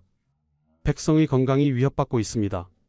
신이 일본에서 본 바로는 그들은 거리를 깨끗이 하고 분뇨를 체계적으로 처리합니다. 우리도 그렇게 해야 합니다. 고종은 흔쾌히 동의했습니다. 고종도 위생 문제를 알고 있었습니다. 다만 어떻게 해결할지 몰랐을 뿐입니다. 김옥균에게 전권을 주었습니다. 경이 알아서 하라. 김옥균은 곧바로 움직였습니다. 치도국을 설치했습니다. 거리의 위생을 다스린다는 의미였습니다. 치도국은 한양 거리의 청소와 분뇨 처리를 전담하는 기관이었습니다. 인력을 모집했습니다. 백성 중에서 장정들을 뽑아 청소부로 고용했습니다. 급료를 주었습니다. 국가 예산에서 지출했습니다. 수레를 만들었습니다. 분뇨를 실어 나를 전용 수레였습니다. 도성 밖에 분뇨 처리장을 설치했습니다. 그곳에서 인분을 모아 거름으로 만들어 농민들에게 팔기로 했습니다. 일본에서 본 시스템을 조선에 적용한 것입니다. 그리고 가장 중요한 것, 법을 집행했습니다. 김옥균은 엄격했습니다. 도성 내에서 분뇨를 버리는 자는 모두 처벌한다. 예외는 없다. 치도국 관리들이 거리를 순찰했습니다. 분뇨를 버리는 사람을 발견하면 즉시 잡아갔습니다. 변명을 들어주지 않았습니다. 벌금을 물리거나 감옥에 가뒀습니다. 문단무용이었습니다. 처음에는 효과가 있었습니다. 사람들이 겁을 먹었습니다. 치도국이 무섭다더라. 함부로 버리면 안 된다. 거리가 조금씩 깨끗해졌습니다. 악취가 줄었습니다. 백성들 중 일부는 환호했습니다. 잘했다. 이제야 숨쉬고 살겠다. 그러나 문제가 생겼습니다. 김옥균의 개혁은 너무 급진적이었습니다. 그는 사람 똥만 단속한 것이 아니었습니다. 소똥, 말똥까지 단속했습니다. 당시 한양에서는 우마차가 주요 운송수단이었습니다. 철도도 자전거도 없었습니다. 물건을 나르려면 소나 말이 끄는 수레를 사용해야 했습니다. 소와 말은 걸어가면서 똥을 쌌습니다. 그것을 어떻게 막을 수 있습니까? 그런데 치도국은 그것조차 트집을 잡았습니다. 소가 똥을 쌌으니 치워라. 안 치우면 처벌한다. 운송업자들이 분노했습니다. 이게 무슨 개혁이냐? 소가 싸는 것을 어떻게 막느냐? 이러면 장사를 할 수 없다. 상인들도 불만이었습니다. 치도국이 자신들에게 청소비를 요구했기 때문입니다. 거리가 깨끗해지려면 돈이 필요하다. 상인들도 비용을 분담해야 한다고 했습니다. 시전 상인들은 반발했습니다. 우리가 왜 세금을 또 내야 하느냐? 김옥균은 물러서지 않았습니다. 공공의 이익을 위해서다. 거리가 깨끗해지면 장사도 더 잘 될 것이다. 상인들은 납득하지 않았습니다. 불만이 쌓여갔습니다. 더 큰 문제는 정치적 반대였습니다. 김옥균은 개화파였습니다. 그의 뒤에는 박영효, 서광범, 홍영식 같은 젊은 개혁가들이 있었습니다. 그러나 조정에는 수구파가 있었습니다. 민씨 척족 세력이 권력을 쥐고 있었습니다. 그들은 김옥균을 견제했습니다. 저 젊은이가 너무 나댄다. 일본 것만 본받으려 한다. 조선의 전통을 무시한다. 치도국 설치를 빌미로 공격했습니다. 백성에게 부담을 주고 있다. 상인들이 원성이 높다. 이것은 폭정이다. 김옥균은 외로웠습니다. 백성들도 상인들도 수구파도 모두 적이 되어가고 있었습니다. 그가 추진한 개혁의 의도는 좋았습니다. 한양을 깨끗하게 만들고 백성의 건강을 지키려는 것이었습니다. 그러나 현실의 벽은 높았습니다. 사람들은 변화를 원하지 않았습니다. 아니, 정확히는 급격한 변화를 받아들일 준비가 되어 있지 않았습니다. 200년 넘게 더러운 거리에서 살았는데 갑자기 깨끗하게 하라니 혼란스러웠습니다. 돈도 들고 불편하기만 했습니다. 1884년 4월 치도국이 설립된 지 3개월 만에 폐지되었습니다. 수구파의 압력이 결정적이었습니다. 고종도 더 이상 지지하지 않았습니다. 백성들의 원성이 너무 높다. 일단 중단하라. 김옥균은 절망했습니다. 그의 개혁은 좌절되었습니다. 한양 거리는 다시 더러워졌습니다. 분뇨가 쌓였고 악취가 돌아왔습니다. 마치 아무 일도 없었던 것처럼 말입니다. 그해 12월 김옥균은 갑신정변을 일으켰습니다. 무력으로 정권을 잡으려 했습니다. 3일 천하로 끝났습니다. 청나라 군대가 개입했고 개화파는 몰락했습니다. 김옥균은 일본으로 망명했습니다. 10년 후 1894년 상하이에서 자객에게 암살당했습니다. 43세였습니다. 그의 시신은 능지처참되어 조선 팔도에 효수되었습니다. 조선 왕조는 그를 역적으로 낙인 찍었습니다. 그가 꿈꾸었던 개혁, 깨끗한 한양, 건강한 백성 모두 사라졌습니다. 하지만 역사는 그를 기억합니다. 김옥균은 조선 최초로 위생 문제를 정책으로 다룬 사람이었습니다. 그는 백성의 삶이 나아지려면 거리부터 깨끗해야 한다고 믿었습니다. 정치개혁, 경제개혁보다 위생개혁이 먼저라고 생각했습니다. 그것은 옳은 생각이었습니다. 다만 시대가 그를 받아들이지 못했을 뿐입니다. 조선은 변화를 두려워했고 그 두려움 속에서 멸망해 갔습니다. 이제 우리는 다시 1760년으로 돌아갑니다. 영조가 준천공사를 명령했던 그날로 말입니다. 이번에는 그 의미를 더 깊이 이해할 수 있습니다. 왜 영조는 준천공사를 했을까요? 단순히 하천이 막혀서가 아니었습니다. 한양의 위생 문제가 한계에 도달했기 때문이었습니다. 18만 명이 살면서 배출하는 분뇨를 감당할 수 없었습니다. 청계천은 오염되었고 악취가 궁궐까지 밀려왔습니다. 왕조차 참을 수 없었습니다. 영조는 72세의 노왕이었습니다. 재위 36년째였습니다. 그는 명군이었습니다. 탕평책을 펼쳐 당파 싸움을 줄이려 했습니다. 백성을 위한 정책을 많이 폈습니다. 균역법을 시행해 군역 부담을 줄였습니다. 신문고를 부활시켜 억울한 백성이 직접 상소할 수 있게 했습니다. 그런 영조였기에 한양의 위생 문제를 그냥 둘 수 없었습니다. 준천공사는 영조의 애민 정신이 낳은 결과였습니다. 공사는 대규모였습니다. 경기 좌도와 충청도에서 군사와 백성 수천 명을 동원했습니다. 청계천 전체 구간을 파헤쳤습니다. 바닥에 쌓인 흙과 오물을 파냈습니다. 깊이를 1m 이상 더 깊게 만들었습니다. 양쪽에 석축을 쌓았습니다.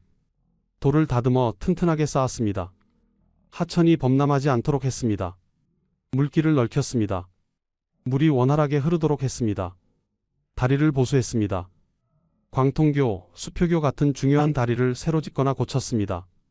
공사는 몇 달간 계속되었습니다. 백성들은 처음에는 불편해했습니다. 거리가 막히고 소음이 심했습니다. 하지만 공사가 끝나자 변화가 보였습니다. 청계천에 물이 맑게 흘렀습니다. 악취가 많이 줄었습니다. 거리가 깨끗해졌습니다. 백성들은 환호했습니다. 성군이시다. 우리를 위해 이런 큰 공사를 하시다니. 영조는 뿌듯했습니다. 백성을 위한 일을 했다는 만족감이었습니다.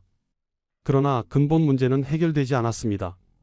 준천공사는 결국 하천 정비에 불과했습니다. 분뇨 발생 자체를 줄인 것이 아니었습니다. 처리 시스템을 개선한 것도 아니었습니다. 단지 하천을 깊게 파서 물이 잘 흐르게 한 것뿐이었습니다. 임시방편이었습니다. 5년, 10년이 지나면 어떻게 될까요? 다시 흙이 쌓이고 오물이 쌓일 것입니다. 실제로 그렇게 되었습니다. 정조 때 또 한 번 준천공사를 해야 했습니다. 그리고 또 몇십 년 후에 또 해야 했습니다. 끝없는 반복이었습니다. 왜 근본 해결책을 찾지 못했을까요? 여러 이유가 있었습니다. 첫째, 도성 내 농경 금지 정책이었습니다. 이것은 유교 국가의 이념과 관련되어 있었습니다. 왕도는 정치와 문화의 중심지어야 했습니다. 농사는 지방에서 하는 것이었습니다.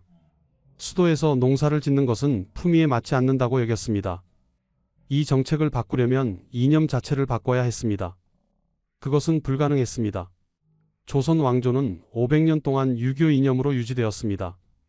그것을 바꾸는 순간 왕조의 정당성이 흔들렸습니다. 둘째, 인구 증가에 대한 대응 실패였습니다. 정도전이 한양을 설계할 때는 10만 명을 기준으로 했습니다. 그런데 실제로는 20만 명이 살았습니다. 인구가 2배로 늘면 그에 맞춰 인프라를 확충해야 합니다. 화장실을 더 짓고 분뇨 처리 시설을 늘리고 하수도를 확장해야 합니다. 그러나 조선 왕조는 그렇게 하지 않았습니다. 왜냐하면 돈이 없었기 때문입니다. 국가 재정이 부족했습니다. 전쟁과 당파 싸움으로 나라는 피폐해졌습니다. 위생 인프라에 투자할 여력이 없었습니다. 셋째, 계급사회의 한계였습니다. 조선은 엄격한 신분제 사회였습니다. 왕과 양반은 백성과 다른 세계에 살았습니다. 왕은 궁궐 안에서 깨끗하게 살았습니다. 양반은 큰 저택에서 하인들이 시중들며 살았습니다. 그들은 거리의 악취를 심각하게 느끼지 못했습니다.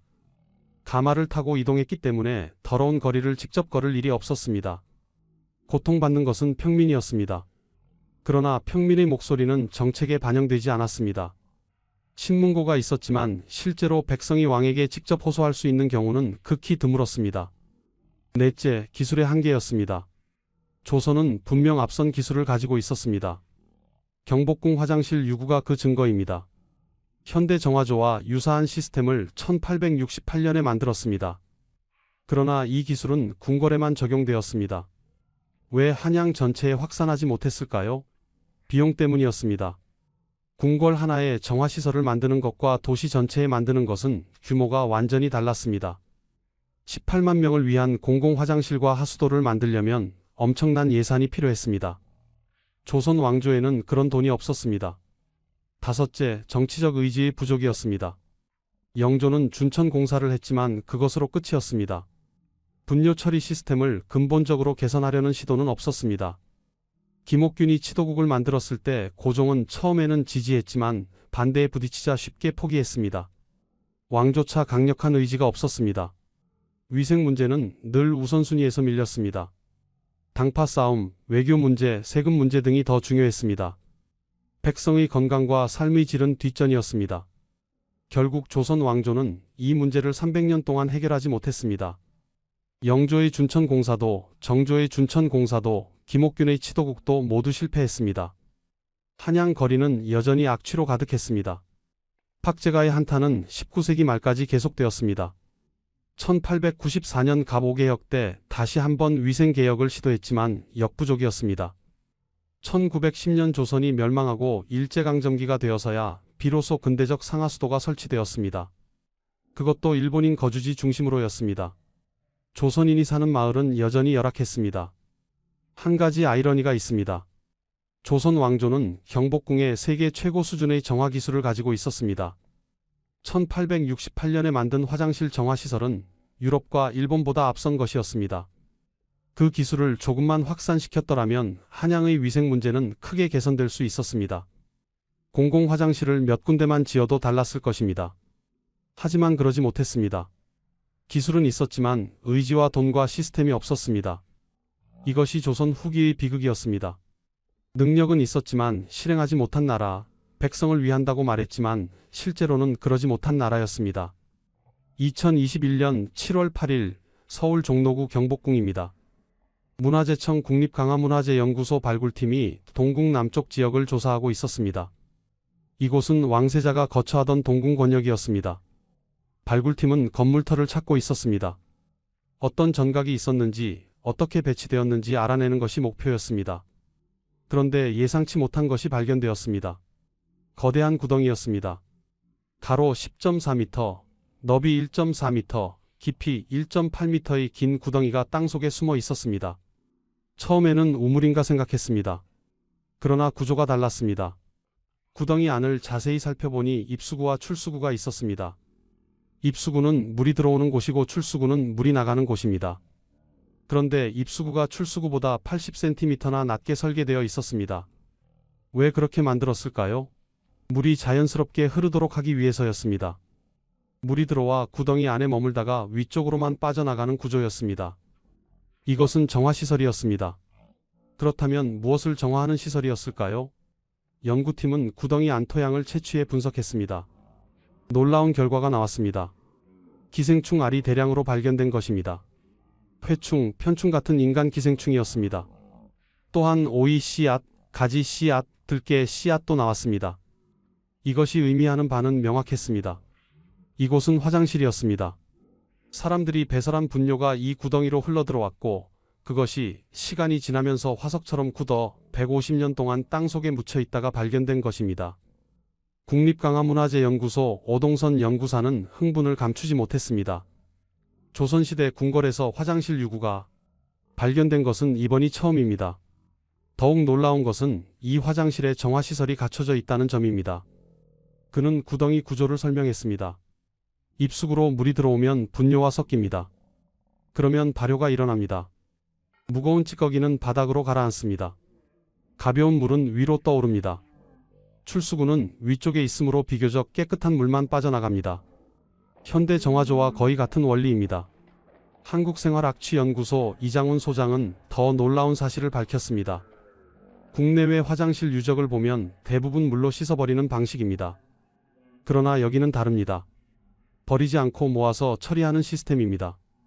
이런 구조는 경복궁이 처음입니다. 150년 전 이런 정화시설은 우리나라에만 있었습니다. 유럽과 일본은 19세기 말에야 비슷한 시설을 만들었습니다. 조선 궁궐의 과학기술이 세계 최고 수준이었음이 증명되는 순간이었습니다. 연구팀은 문헌 기록을 조사했습니다. 1888년에서 1890년 사이에 그려진 경복궁 배치도를 찾았습니다. 거기에 화장실 위치가 표시되어 있었습니다. 1904년에 편찬된 궁궐지에는 화장실 규모 4칸에서 5칸, 한 번에 10명 사용 가능이라고 기록되어 있었습니다. 토양의 절대연대 분석 결과 이 화장실은 1868년 고종이 경복궁을 중건할 때 만들어져 약 20년간 사용된 것으로 확인되었습니다.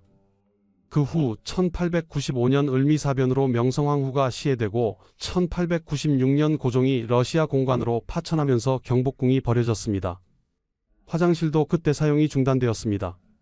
국립강화문화재연구소 양숙자 학예실장은 발굴의 의미를 설명했습니다. 경복궁 조사는 지난 30년간 궁궐 중심부에 초점이 맞춰져 있었습니다. 화장실은 주변부에 배치되어 있었기 때문에 발견되지 않았습니다. 이번에 처음으로 주변부를 발굴하면서 찾게 되었습니다. 문헌에 따르면 경복궁에는 최대 75.5칸의 화장실이 있었습니다. 앞으로 더 조사하면 추가 발견이 있을 것입니다.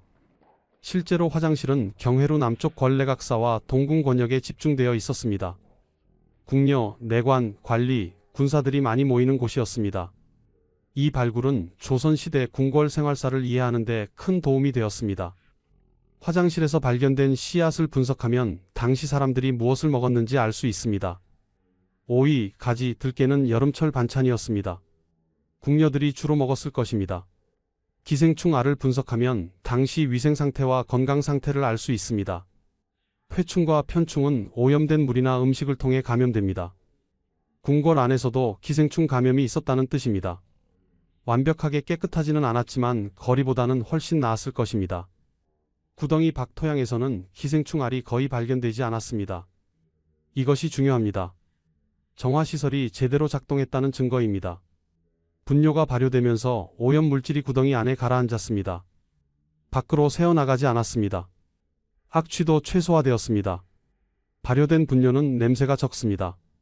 또한 부피가 줄어들어 자주 치우지 않아도 되었습니다. 매우 효율적인 시스템이었습니다. 그런데 여기서 한 가지 의문이 생깁니다. 이토록 훌륭한 기술이 왜 궁궐 밖으로 퍼지지 못했을까요?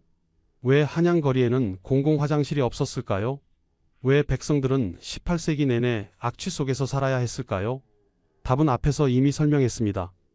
돈과 의지와 시스템이 없었기 때문입니다.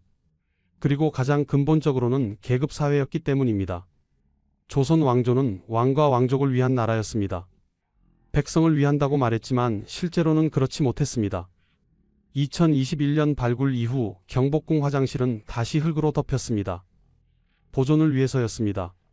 그러나 그 의미는 영원히 남았습니다. 우리는 이제 알게 되었습니다. 150년 전 조선 궁궐에는 세계 최고 수준의 정화 기술이 있었다는 것을, 그러나 동시에 그 담장 밖에서는 18만 명의 백성이 배설물 가득한 거리에서 살았다는 것을, 이것이 조선 후기의 진실입니다. 역사를 공부하면서 우리는 묻습니다. 왜 조선은 망했을까? 여러 이유가 있습니다. 당파 싸움, 세도 정치, 외세의 침략, 경제 침체 등등. 그러나 한 가지 더 추가해야 할 것이 있습니다. 백성을 돌보지 않았다는 것입니다. 가장 기본적인 것, 깨끗한 물과 공기, 위생적인 환경을 제공하지 못했습니다. 기술은 있었지만 실행하지 못했습니다. 왕실만 좋으면 되었고 백성은 뒷전이었습니다. 이것이 왕조의 멸망을 재촉했습니다. 2021년 발굴팀은 또 하나의 문서를 발견했습니다. 왕실 문서고에서 나온 분료도였습니다. 1926년 순종 때 작성된 문서였습니다. 여기에는 궁녀들의 급료 내역이 적혀 있었습니다. 대전, 경성궁, 서상궁, 내소주방, 외소주방, 영친왕궁 등 여러 처소의 나인들이 공상에 따라 차등 급료를 받았습니다. 온공상은 쌀 7두 5승, 콩 6두, 북어 1쾌 10미를 받았습니다. 반공상은 쌀 6두, 콩 4두, 북어 1쾌 10미를 받았습니다. 적은 양이었습니다. 한 달 먹고 살기에도 빠듯했을 것입니다. 이 문서를 보면서 생각합니다. 궁녀들, 특히 보기처 궁녀들은 평생을 그 일을 했습니다. 왕의 배설물을 치우고 매화틀을 나르고 더러운 일을 도맡아 했습니다. 그들이 없었다면 궁궐의 위험도 없었을 것입니다. 왕도 편안하게 살 수 없었을 것입니다. 그러나 역사는 그들을 기억하지 않습니다. 이름도 남아있지 않습니다. 보기처 궁녀라는 직책만 남았을 뿐입니다. 이것이 역사의 아이러니입니다. 화려한 것만 기억하고 더러운 것은 잊어버립니다. 그러나 진짜 역사는 보이지 않는 곳에 있습니다. 오늘날 우리는 깨끗한 환경에서 살고 있습니다. 수세식 화장실이 있고 하수처리 시설이 있고 상수도가 있습니다. 너무나 당연해서 고마운 줄도 모릅니다. 그러나 150년 전에는 달랐습니다. 한양 거리는 악취로 가득했고 청계천은 오염되어 있었습니다. 조선 최고의 실학자 박제가조차 한탄할 정도였습니다. 그것을 바꾸려 했던 김옥규는 실패했고 역적으로 몰려 죽었습니다. 조선 왕조는 끝까지 변하지 못했고 결국 멸망했습니다. 역사는 우리에게 교훈을 줍니다. 기술만으로는 부족합니다. 그것을 실행할 의지가 필요합니다. 또한 모든 사람을 위한 정책이어야 합니다. 일부만 좋으면 안 됩니다. 궁궐만 깨끗하고 거리가 더러우면 그 나라는 오래갈 수 없습니다. 왕만 편하고 백성이 고통받으면 그 왕조는 무너집니다. 이것이 조선 후기가 우리에게 남긴 교훈입니다. 지금까지 한양 20만 명의 배설물이 거리로 쏟아졌던 이야기, 그리고 조선 궁궐에 숨겨진 정화기술 이야기를 들려드렸습니다. 역사는 화려함만 기억하지만 진짜 역사는 보이지 않는 곳에 있습니다. 매일 더러운 일을 감당했던 보기처 궁녀들, 악취 가득한 거리에서 살았던 18만 백성들, 그들이 진짜 역사의 주인공입니다. 이 이야기가 여러분께 작은 깨달음이 되었기를 바랍니다. 구독과 좋아요 부탁드립니다. 다음에 또 만나요.